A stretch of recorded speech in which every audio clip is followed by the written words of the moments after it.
Boa tarde, eu vou apresentar o seminário número 4, que é o papel da prática na vida do músico. O meu nome é Eduardo. Vamos lá.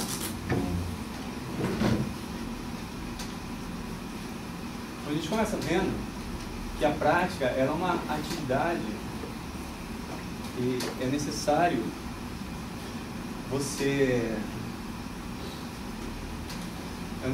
é uma habilidade que você tem que trabalhar para adquirir. Isso em qualquer área do conhecimento. A gente pode pensar como os músicos lidam com essa questão da prática, o que eles dizem e o que eles pensam. Normalmente, se você for conversar a respeito de prática, os músicos não têm uma definição muito clara, muito objetiva do que é prática.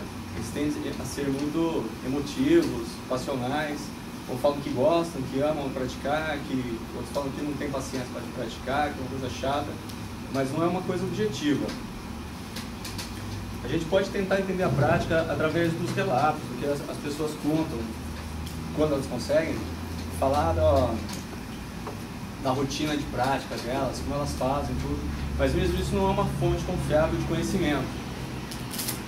E tem vários fatores que influenciam no que essa pessoa pode estar falando a respeito da prática dela. Ela pode ter alguma vaidade de não querer mostrar os pontos fracos dela, mostrar só um lado da prática dela. Ela pode querer guardar segredos, coisas que ela acredite que funcione, mas ela quer manter só para ela e não passa isso. Ou essas fases já estão muito distantes na formação do indivíduo e ele já não se lembra mais dessas fases e elas deixaram de se tornar importantes.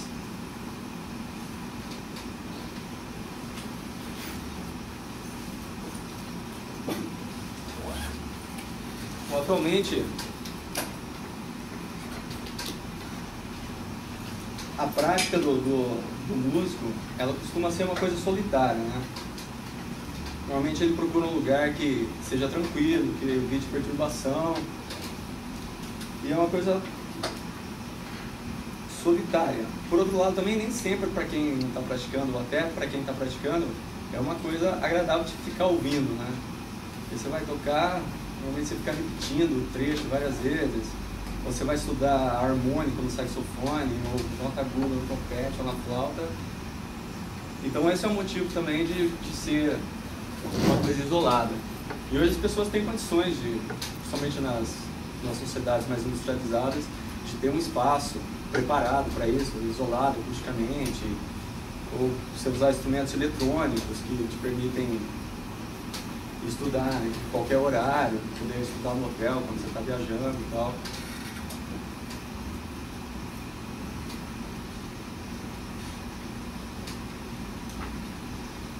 Então, normalmente a prática é uma coisa individual, mas existem locais onde as pessoas preferem praticar, não é em conjunto, porque cada um está fazendo a sua prática, mas em várias pessoas. Por exemplo, eu vou dar o exemplo do Conservatório de Havana, onde as pessoas estudam no jardim. Tem até uma coisa que acontece, não sei se ainda acontece, mas acontecia muito na Itatuí. Todo mundo ficava no jardim, cada um estudando seu instrumento ali, todo mundo interagindo. É uma coisa que aconteceu muito na França também, em 1800, onde os conservatórios tinham vários pianos na mesma sala e as pessoas estudavam ali todas juntas.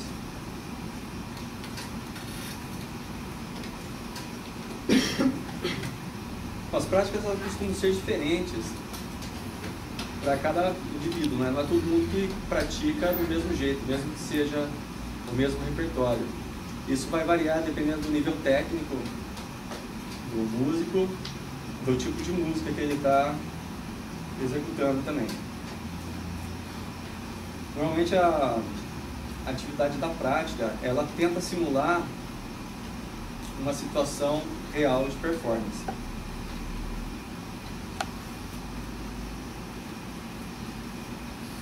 Aí, para a gente saber exatamente o que é a prática num determinado domínio do conhecimento, a gente tem que identificar todas aquelas atividades que as pessoas que já chegaram no nível mais elevado consideram que seja prática. E tem várias coisas que às vezes a gente não considera prática. Por exemplo, ler um livro de cognição musical, analisar uma partitura, ouvir um disco. A gente tem que saber se isso é prática ou não é. Normalmente a gente considera que não é, né?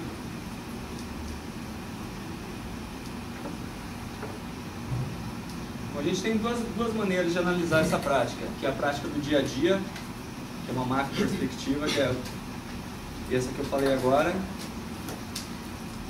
e tem um olhar científico, que é o que interessa para a gente, que os pesquisadores procuram saber o que realmente é a prática.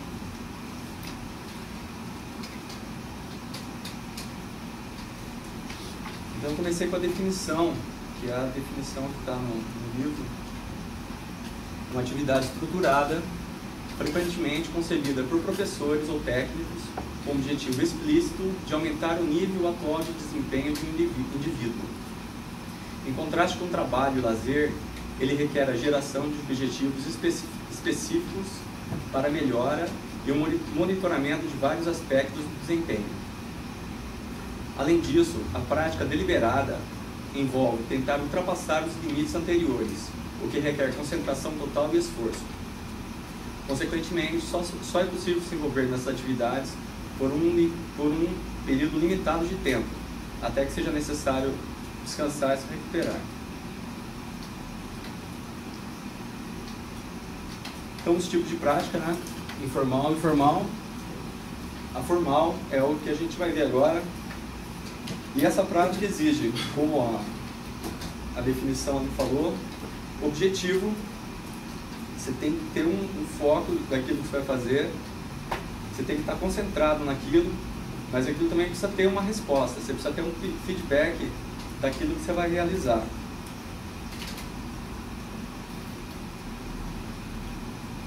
Então acaba sendo um ciclo, né? Você precisa tocar, avaliar, tocar diferente, reavaliar e assim por diante, para ser uma prática efetiva, né?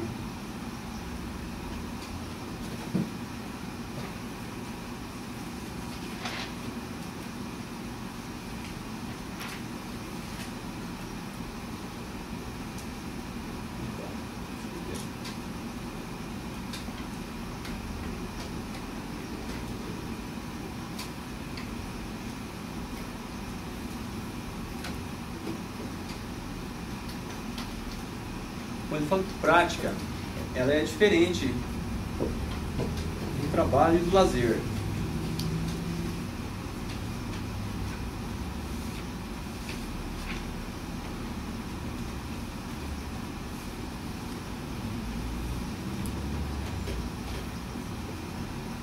Porque o foco principal do trabalho é fornecer um comportamento sustentável e confiável.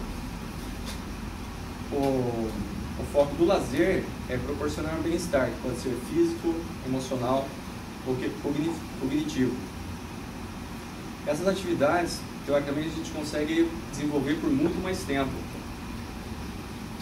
Elas não exigem tanto esforço, principalmente psicológico. E muitas vezes também o trabalho e o lazer, eles não oferecem essa possibilidade de feedback. Então ele dá alguns exemplos de, por exemplo, você está tocando, fazer uma gig de jazz.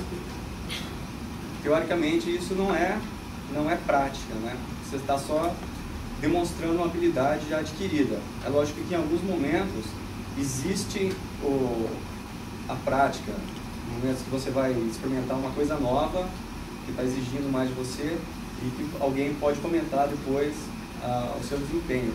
Então, você tem as características necessárias, que é tentar superar um limite e a possibilidade de um feedback. Apesar do trabalho, do lazer, não ser necessariamente considerado prática, ele vai gerar experiência.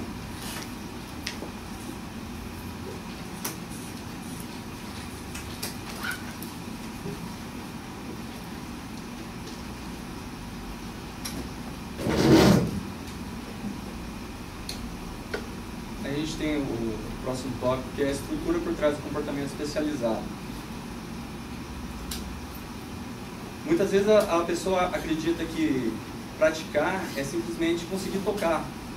A gente tem a ideia que vou praticar para conseguir tocar uma peça inteira, uma música inteira, fazer um solo inteiro. É isso também, mas não é só isso, né? Por exemplo, você pode conseguir tocar alguma coisa e isso não significa que você é um músico. Você pode conseguir tocar do ré mi fá no piano, você não vai ser um pianista. Da mesma maneira que você pode falar algumas palavras em outra língua que você nem sabe o que está falando, não quer dizer que você tem domínio daquela língua também. Então, uma das funções principais também da prática é estabelecer representações cognitivas. Essas representações, elas vão possibilitar a gente assimilar, memorizar, manipular e recuperar a música. Quer dizer, você pode estar tocando, você sabe onde você está, você pode parar em um determinado trecho, saber o que as pessoas ao teu redor estão fazendo e saber para onde você vai em seguida.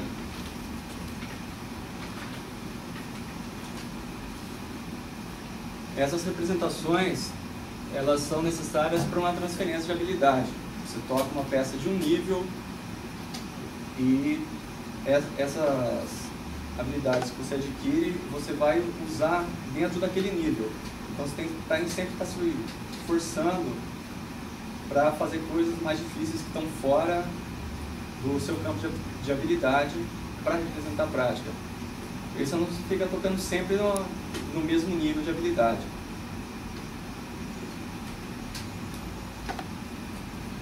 Isso permite que você aprenda as músicas mais rápido, né? Você forma as representações, quando você vai tocar uma outra música, você já tem essas representações prontas, te permite aprender mais rápido.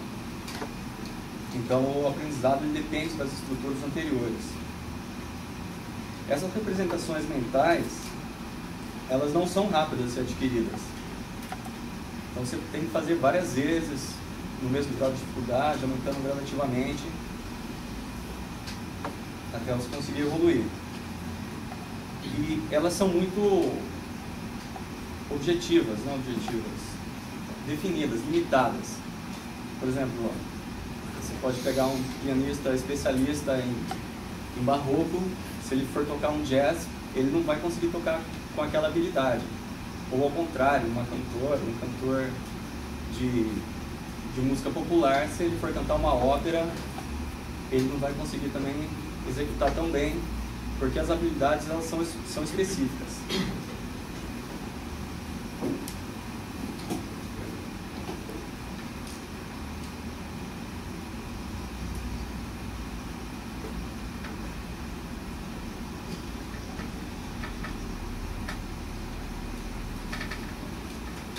Os músicos que já estão mais proficientes, eles conseguem então executar as peças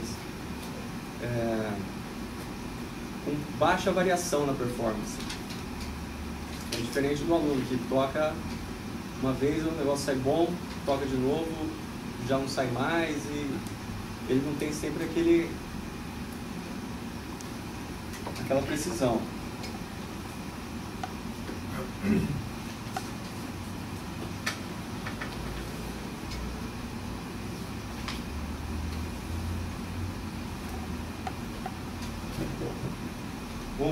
A música é uma atividade, assim como outras no cotidiano das pessoas. E essas atividades, assim como a música, elas trazem adaptações físicas. Então, por exemplo, você pode reconhecer a pessoa, ter uma ideia do que a pessoa faz, olhando o corpo dela, né? Por exemplo, você vê um cara fisiculturista, você reconhece, o cara que faz academia, né? Um cara que trabalha na roça, que hoje é difícil porque tem trator, mas um cara que trabalha na enxada mesmo, você vê a mão do cara, está tudo marcado, né? Cheio de cabo. E a mesma coisa acontece com os músicos.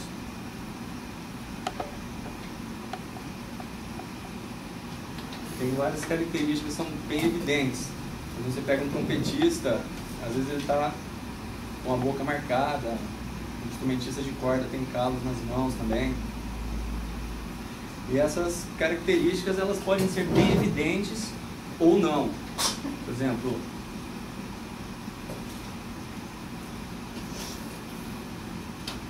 os cantores, os instrumentistas de sopro, eles têm uma capacidade pulmonar mais elevada, mas é uma coisa que você olhando para eles você não percebe. E às vezes essa habilidade, essa capacidade que ele tem também, ela só aparece na hora que a pessoa está executando. Ele até tem uma respiração superficial, mas aí ele faz umas notas longas e essa adaptação vai aparecer na hora da performance. Igualmente quando acontece com atletas, eles só atingem o seu limite máximo durante a execução daquela atividade. Essas adaptações que acontecem no organismo, no físico das pessoas, elas acontecem de uma forma mais sutil no cérebro também. Antigamente, os pesquisadores acreditavam que o cérebro era imutável, que ele chegava numa fase de crescimento e ele não tinha mais variação. E hoje, através de ressonância magnética e esses tipos de procedimento, eles conseguiram perceber que não, mas que realmente tem variações bem sutis.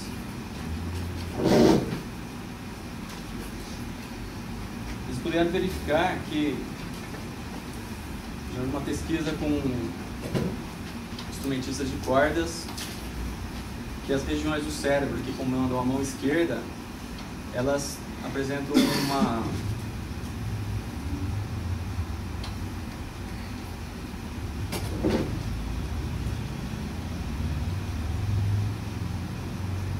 maior ativação do que a da mão direita. A região do cérebro que controla a mão esquerda é maior, né? E tanto para os dedos que digitam o instrumento, eles têm uma área de controle maior do que o polegar. Bom, essas adaptações são notadas principalmente quem começa a treinar mais cedo. E esses efeitos do cérebro, eles não aparecem somente quando a pessoa está tocando, mas também quando ela está ouvindo, e principalmente quando ela ouve um som do instrumento que ela toca.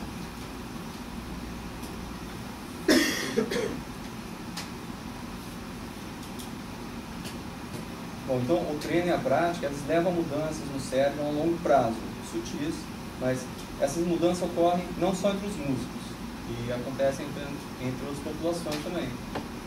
Por exemplo, atletas e deficientes visuais. Algumas dessas adaptações, elas são necessárias para chegar num alto nível de desempenho, mas elas podem se tornar malignas, né? Gerando problemas de pele, problemas musculoesqueléticos, problemas neurológicos e dores crônicas. A gente vê os violinistas que tem sempre o pescoço marcado aqui, né? Não deve ser muito gostoso. Tendinite.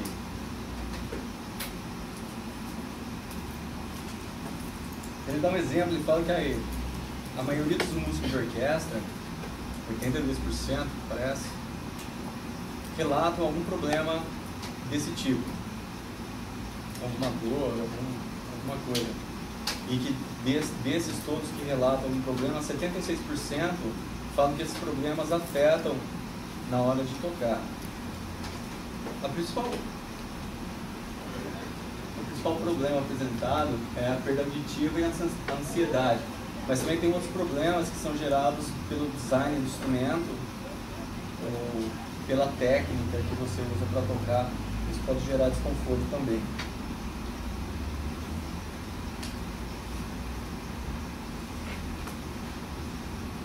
Ele dá um exemplo também do cérebro, né? Que a região que controla os órgãos que são mais trabalhados, ela se desenvolve mais.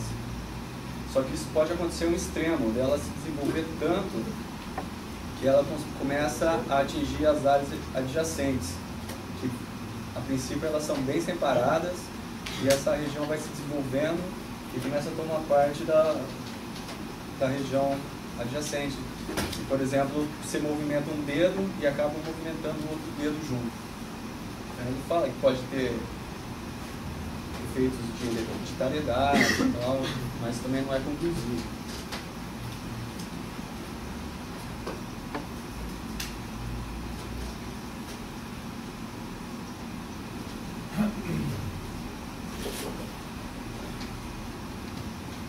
manifestações perceptivas e psicomotoras. Os músicos, eles desenvolvem uma discriminação tanto de frequência quanto de sonoridade, de volume, mais apurados do que as outras pessoas.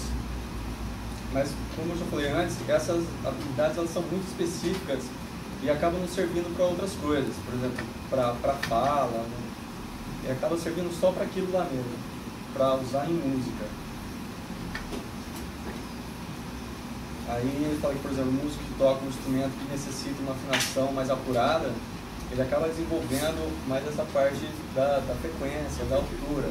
E percussionistas, por exemplo, desenvolvem mais a parte do tempo, dos ritmos. Né? Algumas pesquisas que eles fizeram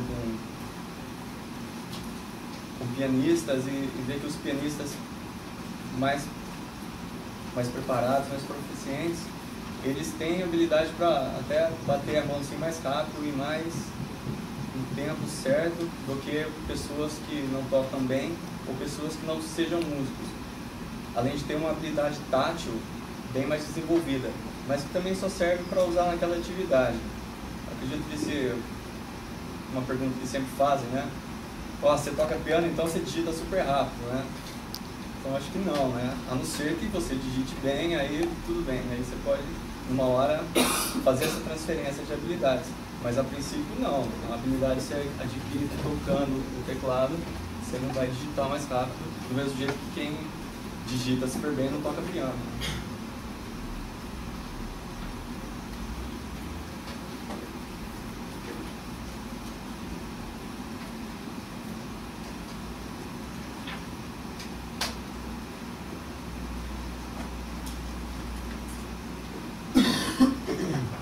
Ali, né?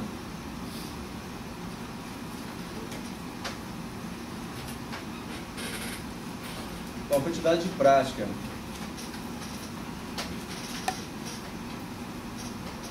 Prática é uma coisa que leva tempo, né? Aprender é uma coisa que leva tempo. Então, por isso que é necessário muito tempo de prática. Principalmente quando você precisa de habilidades motoras. Eles conseguiram demonstrar que ao longo tempo, a um longo prazo, esse tempo de estudo ele tem um grande efeito, porque num curto prazo já você não consegue perceber tão rápido. Você precisa ter um período de tempo muito grande para poder fazer essa observação. Ele diz assim: apesar do tempo de prática ser eficaz a longo prazo, não é um indicativo de execução, de boa execução a um curto prazo, mas sim o tempo gasto numa determinada fase da prática. A curto prazo, o que importa mais é a fase da prática que você vai se ater. Eu vou falar depois. Então, a mera duração da prática não pode ser usado independentemente de uma análise mais detalhada da qualidade da prática, quando se trata de curto prazo.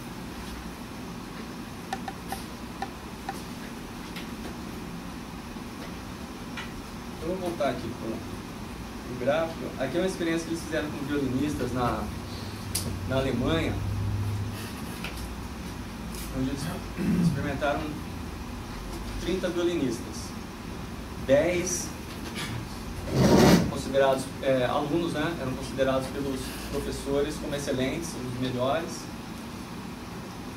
10 que eram considerados bons e 10 que não eram tão proficientes. Aí no caso ele fala que eram candidatos a professores de instrumento. Eu não sei se eu entendi direito isso, mas sim, é isso, né? Ele fala isso. É. Eu achei esquisito isso. Então eu fiquei imaginando assim que era, bom, fiquei imaginando, mas não consegui chegar a uma conclusão. Se pensar que os menos bons eram os candidatos a professores, né? Bom, pegou 10 violinistas, alunos que eram considerados melhores, 10 que eram considerados bons e 10 candidatos a professores. E fez um levantamento do tempo de estudo de cada um, desde o começo da prática até a época que eles entraram para a academia, para o conservatório.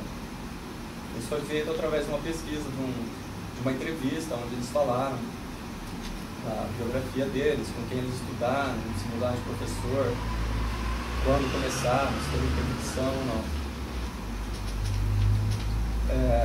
Tiraram uma média de quanto eles estudavam no período, num determinado período, e multiplicaram pelos dias, pelos meses, pelos anos, para ter uma ideia de quanto eles estudaram no período da vida.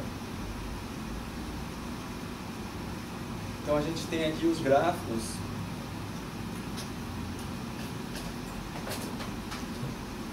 A primeira linha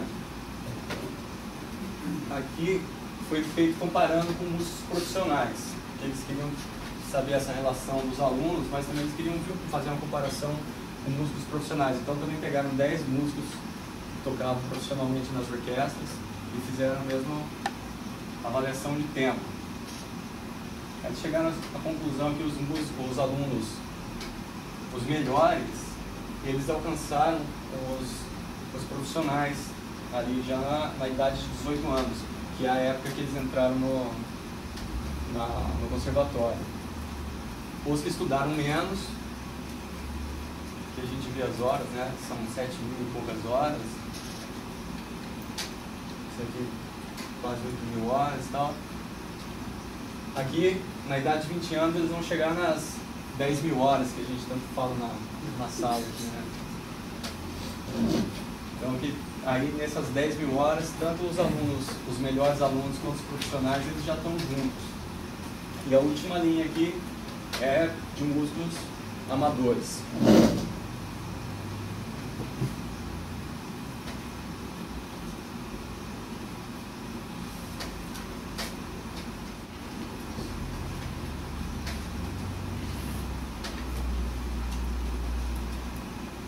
Bom, eu falei que esse tempo foi estimado, né? Muitos pesquisadores também meio discordam desses valores, porque as pessoas não estudaram sempre o mesmo período.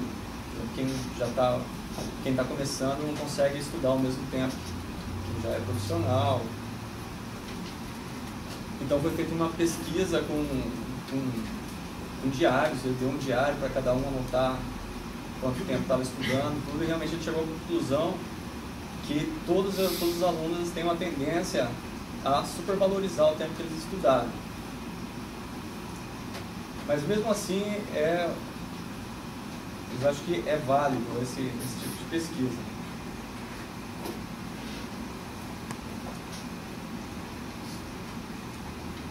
E realmente confirmam que quanto mais prática, você vai ter melhores resultados a longo prazo.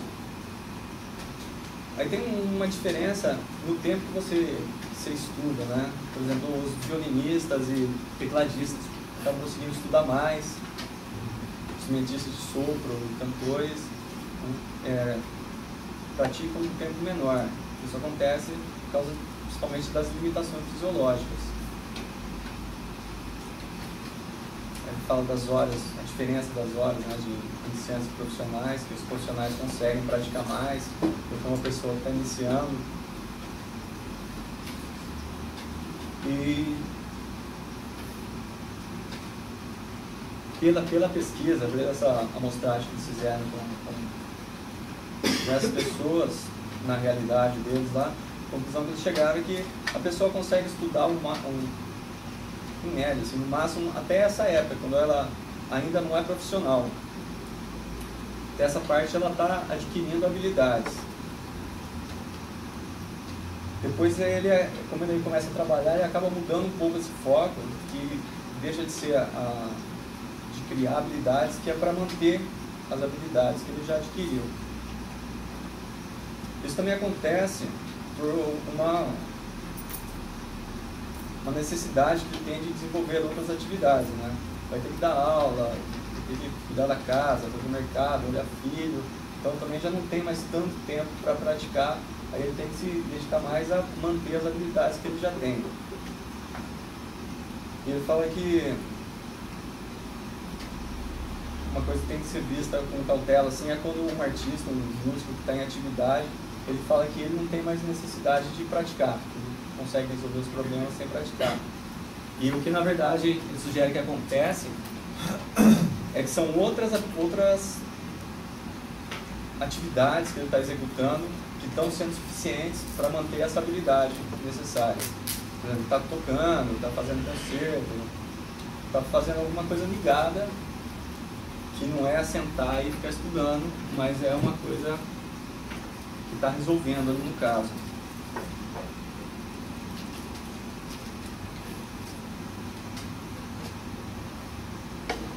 Aí ele fala dos problemas da idade, com a idade mais avançada, o músico já tem que começar a trabalhar contra os problemas da idade, os efeitos negativos da idade, né? Então ele sugere algumas coisas, como tocar peças mais lentas, mas também ele fala que as pessoas que continuam praticando, eles conseguem retardar esses efeitos negativos da idade. E até mesmo eles conseguiram descobrir que as habilidades musicais, elas acabaram decaindo menos de que outras habilidades cognitivas não musicais.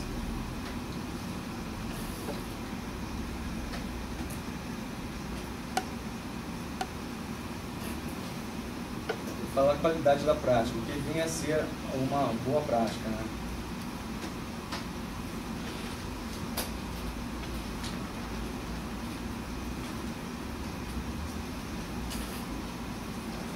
Ele fala que ao longo da vida a gente vai tendo muita informação, muita experiência.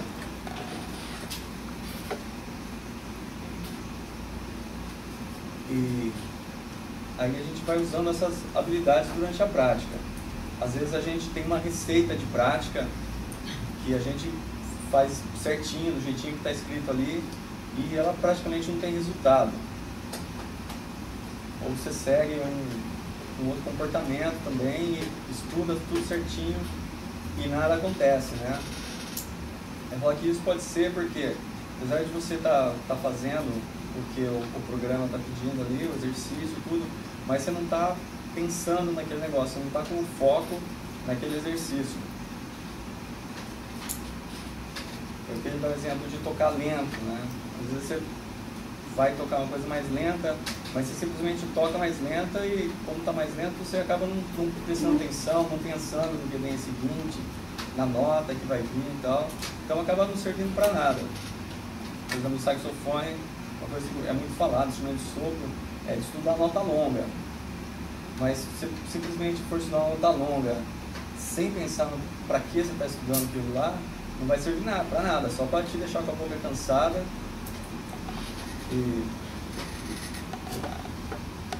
E aí, você vai estudar no talão, você tem que ter um foco, né? As fases da prática lá. Então você pode pensar, vou estudar sonoridade. Aí você coloca e presta atenção na sonoridade, se é aquilo que você quer, se você está mantendo a afinação. Mas tem que ter um pensamento específico para aquilo ali que você está fazendo.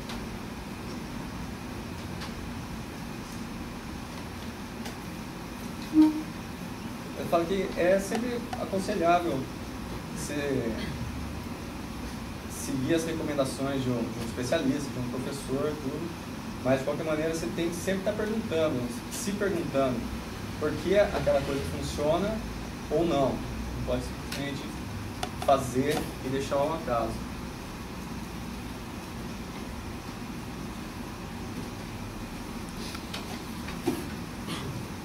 E mesmo quando a gente tem a intenção de trabalhar com atenção, com eficiência, tudo poder praticar assim, às vezes a gente não consegue chegar aos nossos objetivos, né? A gente acaba falhando na hora de ver os resultados, a gente não sabe resolver alguns problemas, ou então a gente acaba ficando muito cansado ou muito nervoso para manter a atenção. Então tem muitos fatores que influenciam na qualidade da prática. Esses fatores podem ser tanto pessoais quanto inerentes à prática. Os fatores pessoais seriam a idade, a maturidade, a motivação, personalidade, os fatores socioeconômicos e educacionais e o estado psicológico. Cansado, fome, nervoso, apresentando um seminário, e os inerentes à prática, que é o tempo que você estudou, a duração do tempo, a distribuição desse estudo e as estratégias que você usou para resolver os problemas.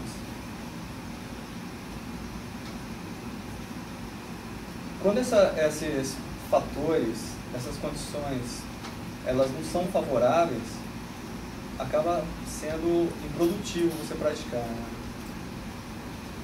E como a gente viu que tem muitos fatores que influenciam na prática, essa prática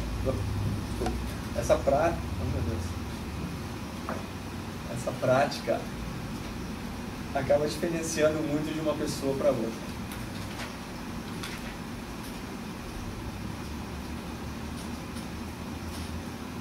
Aí eu falei, duração do tempo da prática, a distribuição da prática no intervalo, né?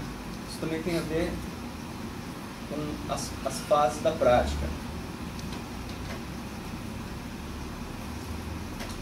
Então, no primeiro estágio, seria ter uma ideia, uma visão completa da peça. Que pode ser uma leitura, ou você escutar a música, fazer uma análise, para ter uma visão superficial da peça. A segunda fase, que é o domínio técnico, onde essa peça ela vai ser trabalhada em sessões. Essas sessões vão mudando de tamanho conforme vai progredindo o trabalho.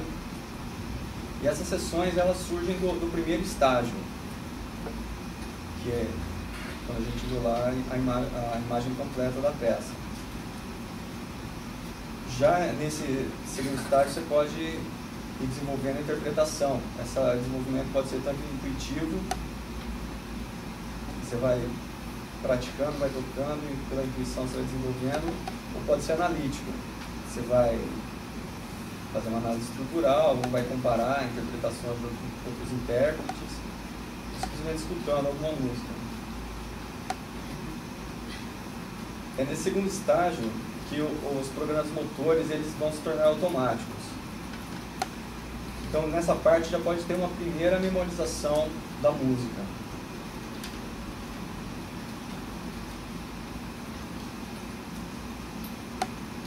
Eu acho que esse segundo estágio é o estágio que a gente está na hora que vem apresentar aqui o seminário. No terceiro estágio é onde a performance já é trabalhada. Então você já tem um mapa interno, você vai juntar as partes e vai repetir isso várias vezes para ficar automático. Vai sempre testar a sua memória. Então você pode, no caso de tocar, você pode tocar mais lento, fazer uma apresentação imaginária, ou real, com algum amigo, alguma pessoa que pode estar te assistindo, vai fazer, tocar no tempo exato, ou mais rápido, e vai resolver os problemas técnicos. E, se possível, praticar sobre uma condição de performance mesmo. Às vezes a pessoa pratica já vestindo a roupa do concerto, pratica em vários lugares diferentes.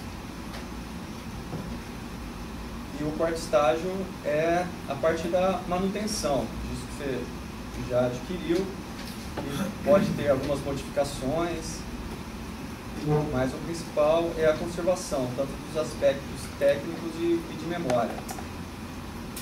Essa parte da manutenção pode durar décadas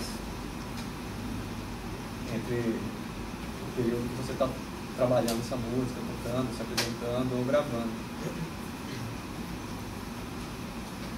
Eu falei de brincadeira, mas realmente eu acho que a fase que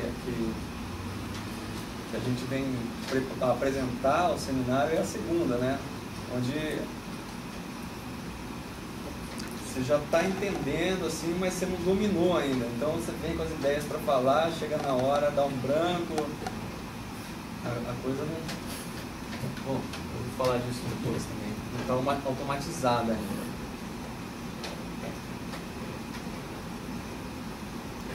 Autorregulação. Praticar é uma coisa que precisa ser aprendida. Normalmente os iniciantes eles têm mais dificuldade para praticar por conta própria. Então normalmente você pode ter um procedimento todo escrito.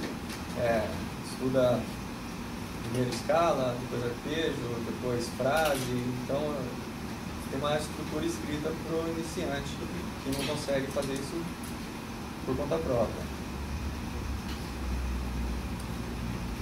É uma coisa que a música tem diferente dos esportes, porque no esporte normalmente você vai praticar, sempre tem um técnico te auxiliando, falar, agora dá uma volta no campo, agora faz agachamento, agora... E na prática, na música, cada músico tem que ser o seu próprio técnico, né? Então tem umas pesquisas que demonstram que crianças que tinham uma supervisão nessas atividades, elas tiveram um desempenho melhor. Então essa supervisão ela vai garantir que a criança, o aluno, ele vai praticar por um período de tempo,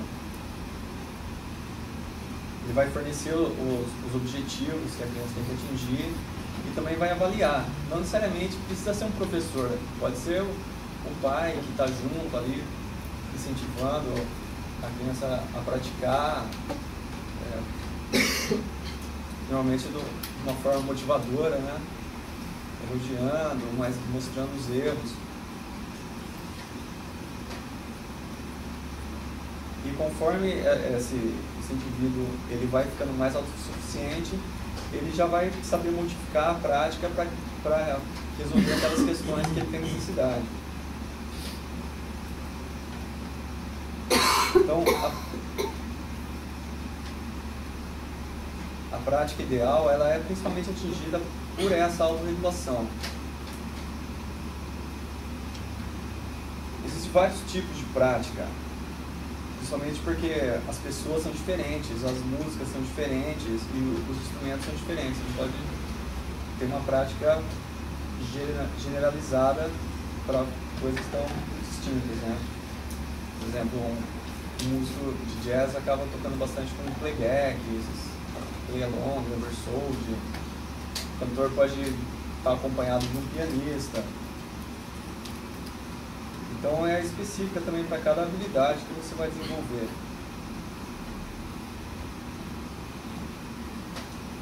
Tem a questão da motivação também. Às vezes a criança ela não gosta daquela peça que ela está tocando, então ela toca tudo de qualquer jeito, sem interesse. E por outro lado, quando ela gosta da música que ela está fazendo, ela acaba fazendo essa autorregulação por conta própria. Ela precisa ser aprendida, mas a motivação, o interesse, ele acaba criando caminhos para fazer essa autorregulação. Isso acontece com os adultos quando eles têm o objetivo de dominar uma música ou um instrumento ou alguma dificuldade técnica. Eles tendem a utilizar mais estratégias de autorregulação do que quando eles estão simplesmente tocando por diversão, por lazer. Então, assim, também a autorregulação, ela requer um objetivo específico, uma avaliação e também a motivação.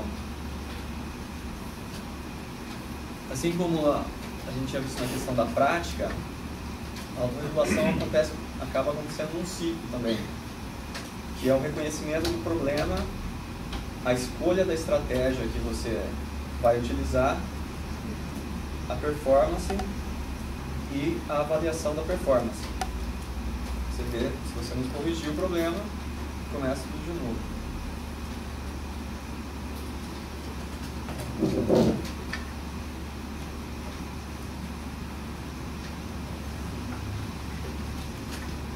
Vamos falar de ensaio ou prática mental.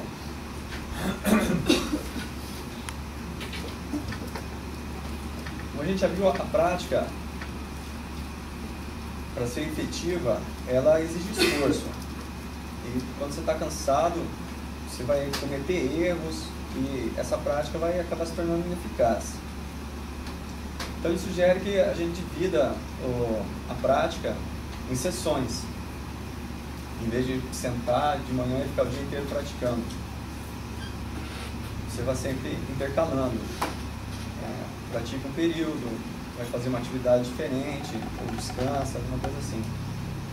Somente descansar, porque durante o sono é que se dá o processo de aprendizado, que é essencial para a formação da memória.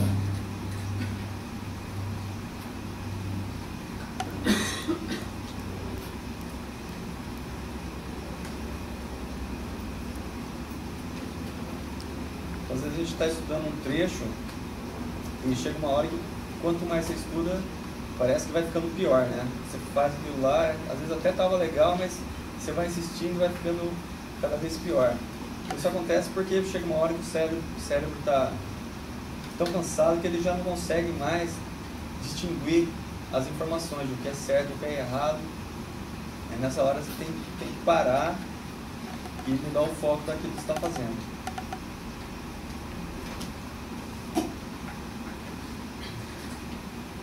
Por exemplo, nesse caso, que você já está com o cérebro cansado, não. Mas quando você está com o cérebro descansado, aí sim você pode usar a prática mental. Às vezes você está com o corpo cansado, com alguma dor que não te permite fazer o exercício, você pode fazer a prática mental. Isso da prática mental acontece porque mesmo quando você não está fazendo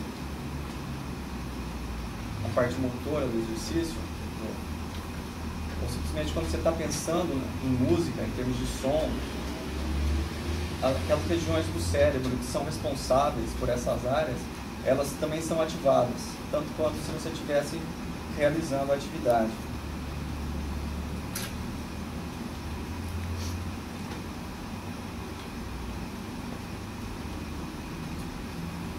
Para funcionar melhor, é ideal que você esteja assim, pelo menos com a cabeça descansada. Você tem que ter alguma proficiência técnica já, porque se for iniciante, isso não vai resolver muita coisa, porque as estruturas não estão formadas ainda, então não tem como você utilizar. Então você tem que ter essa proficiência técnica e já ter uma imagem formada daquilo que você pretende realizar.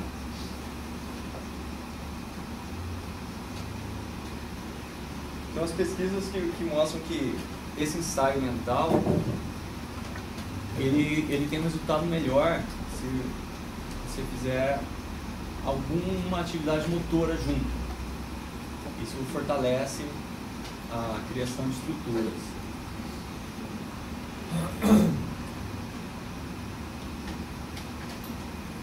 É uma habilidade que, como as outras habilidades, ela também quer ser aprendida.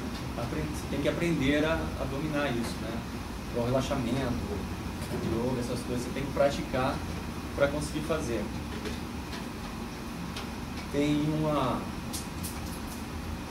pesquisa que eu encontrei que foi feita com pianistas e ele tenta comparar esses ensaios mentais separando a parte motora da parte auditiva. Se eu lembro, ele dava uns trechos escritos de música para a pessoa praticar, só que estava sempre faltando uma dessas qualidades, que ou era o som ou era a parte mecânica. Então ele tinha o teclado, até o piano, foi feito com pianistas, né? Ele tinha a partitura, aí ele podia dedilhar, digitar tudo, mas ele não tinha o referencial sonoro. Ou então ele tinha a partitura e tinha a gravação daquilo que ele estava lendo. E daí eles chegaram à conclusão que os que fizeram com a parte motora, eles conseguiram ter um sucesso melhor do que aqueles que só tiveram a parte auditiva, além da parte escrita. Também eles sugerem que para isso funcionar bem, a pessoa tem que ter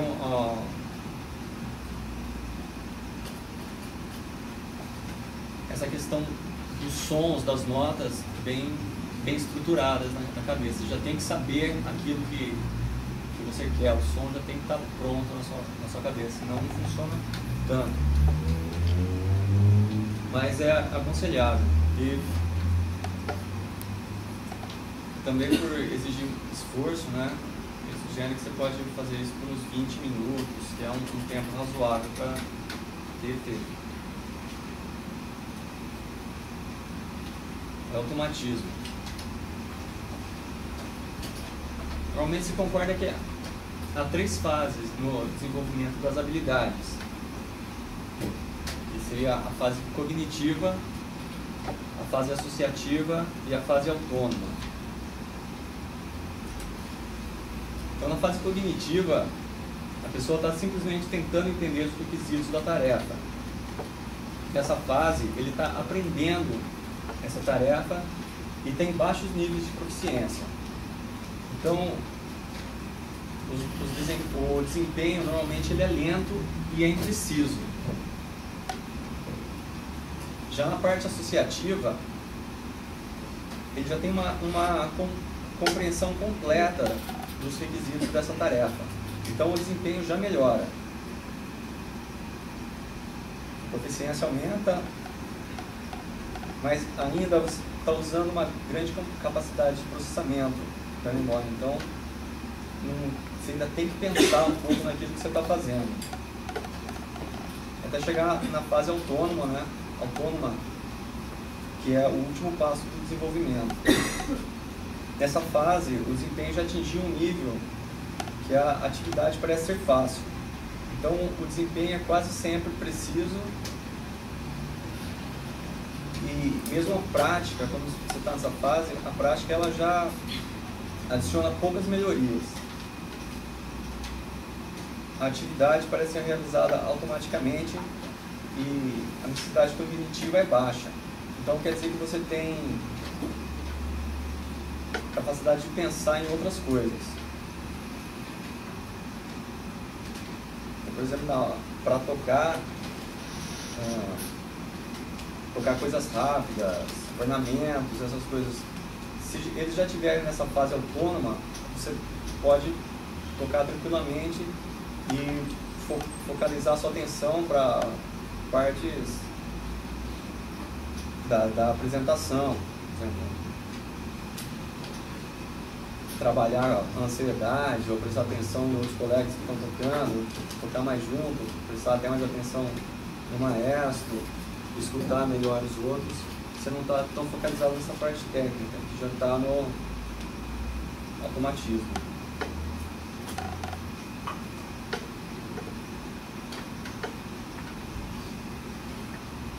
Ele fala que até os músicos experientes, que já estão nessa fase no automatismo, quando eles mudam o foco da sua atenção para coisas mais técnicas, a performance cai. E quando eles deixam ir tudo no automático, a execução melhora.